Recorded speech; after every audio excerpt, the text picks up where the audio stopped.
Thank you very much. Tonight is really a celebration. It's a celebration of our trip, of the opportunity we had to get to know each other better, of the opportunity we had to perform in 2 different countries, at 3 different schools with some magnificent bands. It's a celebration that kind of brings to closure all of the things and all of the wonderful things that we had the opportunity to do while we were there. Tonight we're going to share with you many of the selections that we played while we were in England. I should mention that each of the selections that we performed were really at the request of the band directors. We sent them a long list of all of the selections that we had in our folder, and they basically picked our programs for each of our concerts. It gave them an opportunity to hear the selections that they wanted to hear and the selections that they wanted to have their bands hear. In addition, we got to do much of the same thing when we met with them. We got to help select some of the things that they would perform for us. It was a wonderful experience. It truly was. I'm just going to kind of walk us through some of the things that happened while we were on our trip. After a couple of long flights, 7.5 hours, we arrived at Gatwick Airport at about 10:30 in the morning, at which point we got all these carts together and gathered all of our luggage and went looking for our buses. Actually, if I call them buses again, I'm going to owe you people a lot of money. See, we had this deal with the bus drivers. They were coaches. They were touring coaches, and every time we called it a bus, we all had to pay the coach driver $1. So they made out pretty well on this trip. Well, after we found our coaches, we were on our way to Scotland, and actually it was kind of a long bus ride. It took us about, we left Gatwick at about 10:30. We arrived in our first homestay in Stewart in Scotland at about 11 o'clock that night. It was kind of drizzly. We just came over all these really crazy hills. The bus, there it goes again. The coaches were kind of going up and down, and we were all kind of getting motion sickness from the movement of the buses. But eventually we kind of arrived to a little plain area, a valley, and we started heading through this, what looked to be a deserted town. Everything was dark, and as we turned a corner and went towards the center of the town, there were people lining the streets holding up cards, and we couldn't really tell what the cards said, but eventually we found out that they said welcome, and they had all of the students' names on them. It was their host families waiting for them. While the rain was drizzling, these people had been standing there for quite some time, and the bus doors, the coach doors opened, and some things will never change. The coach doors opened, and we could hear the sounds of the bagpipes. They had asked one of their friends to come and play the bagpipes for us to give us a traditional Scottish welcome. So it really set the tone for the entire tour. The next selection that we'd like to perform to you will be conducted by Mr. Bell, who was certainly a valuable asset to me and to the students as we traveled. This selection was the most requested selection, and we played it at every concert. The title of it is Suite of Old American Dances, and as we went to each of these concerts, it seems that they picked all of the American folk songs or things that had to do with America, which we were quite glad to accommodate. This selection was also performed by the concert band at the Lake Conference Band Festival the day before we left. So here to conduct 2 movements from the Suite of Old American Dances is my colleague, Mr. William Bell.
I would think for the students and for myself, one of the most exciting things was having the opportunity to learn more about the people, especially the people of Scotland. We found them to be, as they would say, absolutely delightful. They were just overly friendly and overly accommodating and more than willing to help us out in any way imaginable. One of the things that I was often asked to do at the conference was to talk a little bit about our school system. And in return, later on in the evening, I had the opportunity to ask them some questions about theirs. And I think there's a couple things that you might find interesting. Here, our band meets during the school day, and our students study their instruments after school. At all of the schools that we went to, they staffed probably 7 or 8 music teachers in each building, in each little school, where they receive their lessons. The ensembles don't meet at all during the school days. In fact, many of the ensembles met once a week, where we meet every day. So it's quite a different experience for them. All 3 of the bands that we had the opportunity to play with had been recognized as some of the finest in Britain, and many of them had just participated in, well, all 3 of them had participated in their regional events and were waiting to find out whether or not they had made it to the national competition. So they were all very prestigious and wonderful ensembles. One comment that they made to me, especially about the next selection, which is Percy Granger's Colonial Song. It's a piece that we spent about 3.5 to 4 weeks preparing for the Lake Conference Band Festival, and one of the directors said to me, we would never have the time to put something together like that, because really we pull out maybe 4 or 5 pieces in a school year, and that's all we get to work on. So one of the things he was quite interested in is our varied program, and he specifically pointed out that Colonial Song was a piece of such difficulty that they rarely had the opportunity to play this kind of piece of music. So we'd like to perform for you Percy Granger's Colonial Song.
Well, we were fortunate to have the opportunity to really show off some of our talent, not just through ensemble playing, but through several soloists who were able to take with us.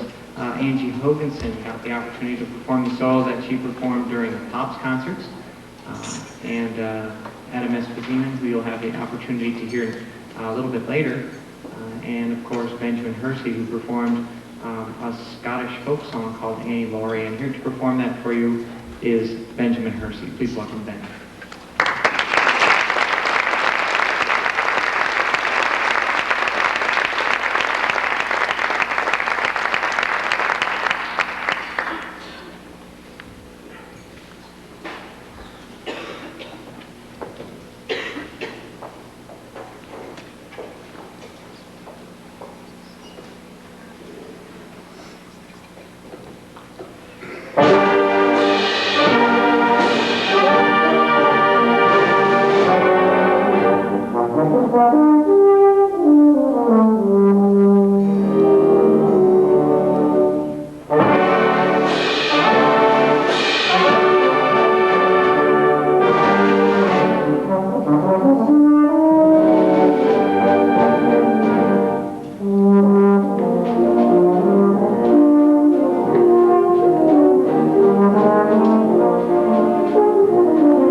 Well, after having the opportunity to visit Edinburgh and perform 2 concerts in Scotland, I know we were kind of disappointed because everywhere we went in Scotland, all of the crowds, all of our hosts and all of the people we met just said, boy, it'd be great if you could stay longer. It'd be great if you could stay longer. And I think most of the band felt the same way. It sure would have been nice to spend more time in Scotland.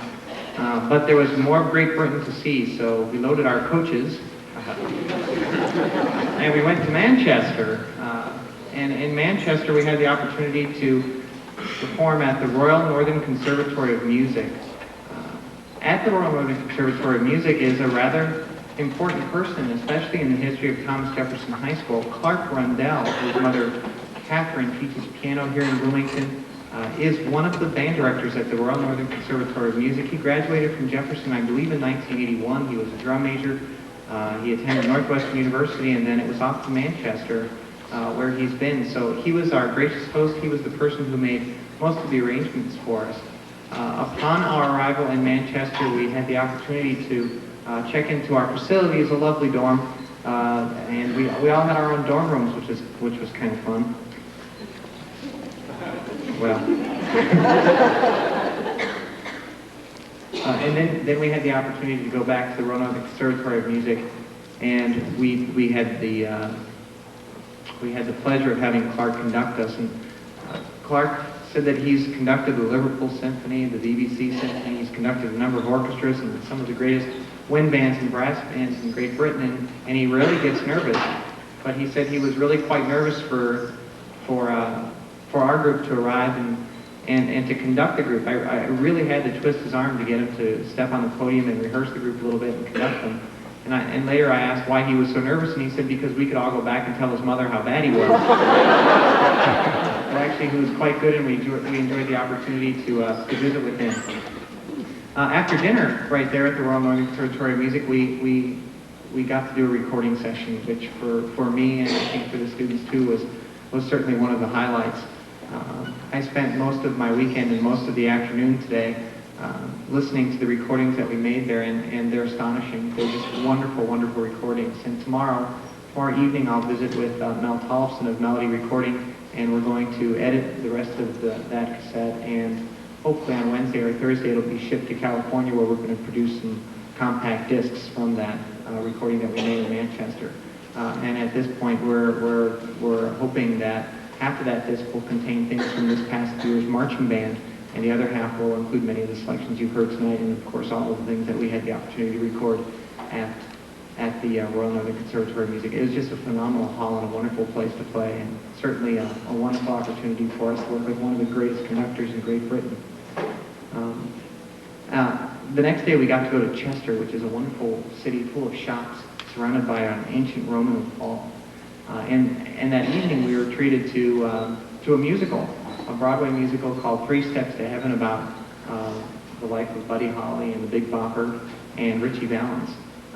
And it seems kind of funny that one of the most requested things that we performed in England was selections from West Side Story. So we'd like to do that one for you next. It's not quite the music from 3 Steps to Heaven, but I think it's a wonderful selection and arrangement of music. And so now for you, Leonard Bernstein's West Side Story.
Following Manchester and Chester and all the great shopping we got to do there, and of course the wonderful musical, we had the opportunity to visit Warwick Castle, which for me was just wonderful.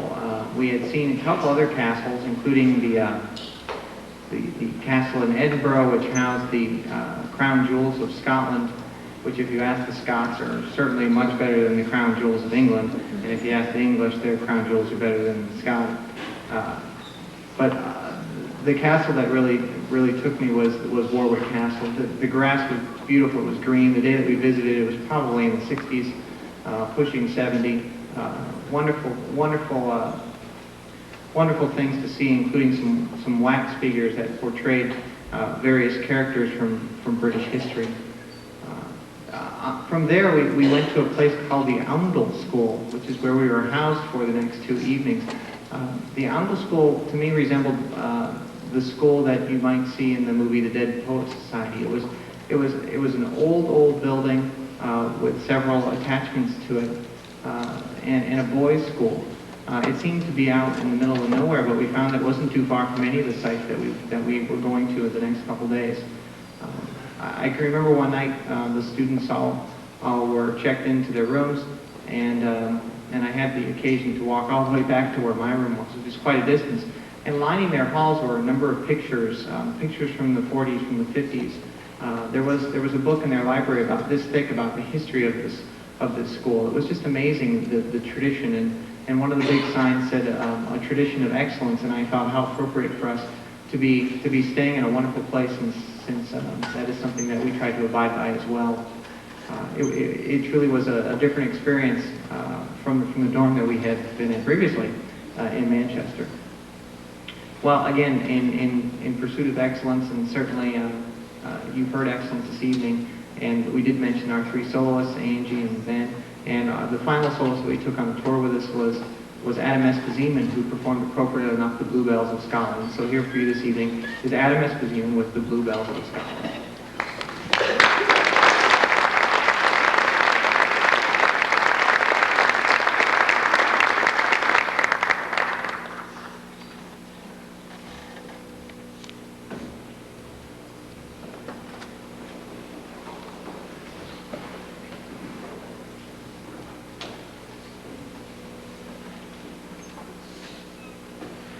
Thank you.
One of the things that I enjoyed the most of our entire concert tour was the opportunity to actually present something to the other bands. They gave so much of themselves in their preparation for our arrival, and their preparation for our homestays, and the preparation for concerts, and preparing dinners for us, meals.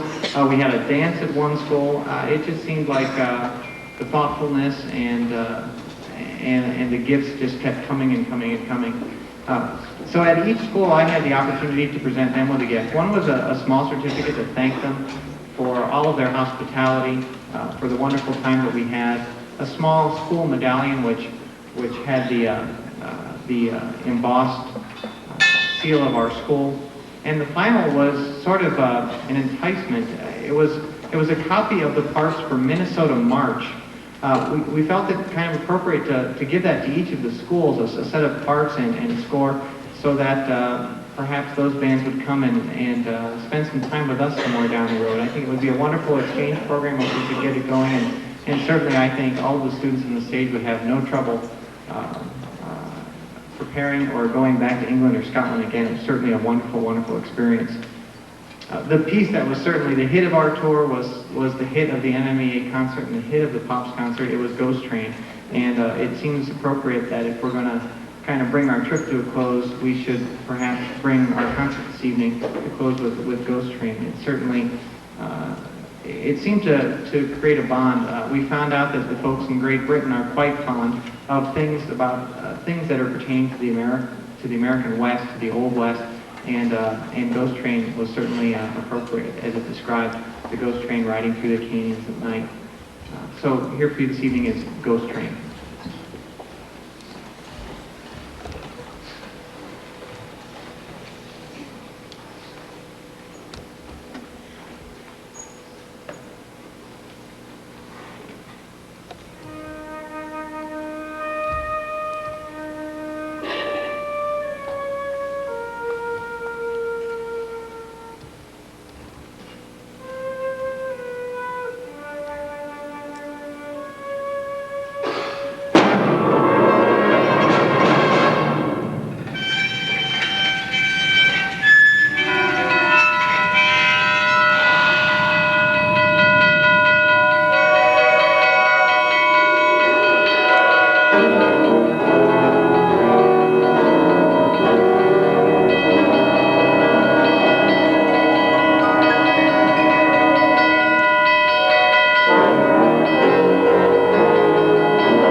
Thank you. I would be remiss if I didn't thank a couple people.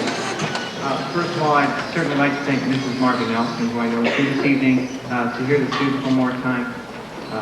I'd like to thank Mrs. Patty Fisher, who served as a chaperone, Mrs. Linda Bell, who also served as a chaperone, my wife Amy, who served as a chaperone and a sounding board, Mr. William Bell, our band director, who just was immensely helpful throughout the entire trip.